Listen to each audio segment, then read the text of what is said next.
തൃശൂർ അതിരൂപതയിലെ പ്രഥമ തിരുഹൃദയ ദേവാലയമായ എരുമപ്പെട്ടി തിരുഹൃദയ ഫൊറോന പള്ളിയുടെ 130ാമത് പ്രതിഷ്ഠാ ഊട്ട് തിരുനാൾ ആഘോഷം ഭക്തിനിർഭരമായി.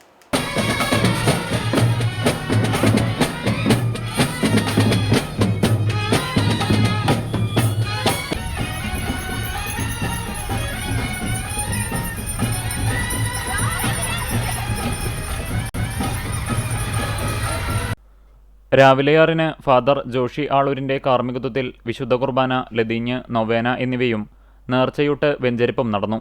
രാവിലെ 7 മണി മുതൽ വൈകിട്ട് 3 മണി വരെ നടന്ന നേർച്ചയൂട്ടിൽ ജാതിമത വ്യത്യാസമില്ലാതെ ആയിരങ്ങൾ പങ്കെടുത്തു.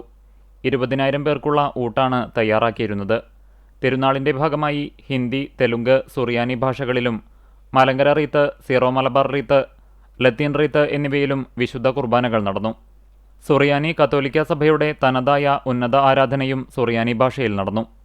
രാവിലെ 8-ന് നടന്ന വിശുദ്ധ കുർബാനയ്ക്ക് ഫാദർ സാന്റിയോ എലുവത്തിങ്കലും 10-ന് സുറിയാനിയിൽ നടന്ന പരിശുദ്ധ റാസ കുർബാനയ്ക്ക് സീറോ മലബാർ സഭ ecumenical commission secretary father Cyril Thomas തയ്യലും കാർമ്മികത്വം വഹിച്ചു.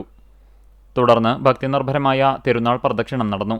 വൈകിട്ട് ഇടവകാംഗം ഫാദർ നവീൻ മുരിങ്ങാത്തേരിയുടെ കാർമ്മികത്വത്തിൽ വിശുദ്ധ കുർബാന, വീടുകളിൽ തിരുഹൃദയ ആരാധന എന്നിവ നടന്നു.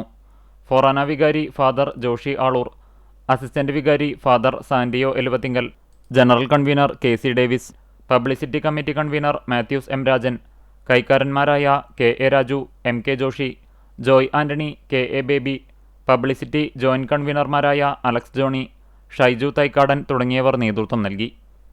തിരുനാളാഘോഷം CCTV തത്സമയം സംപ്രേഷണം ചെയ്തിരുന്നു. പ്രസക്ത ഭാഗങ്ങൾ പിന്നീട് സംപ്രേഷണം ചെയ്യും.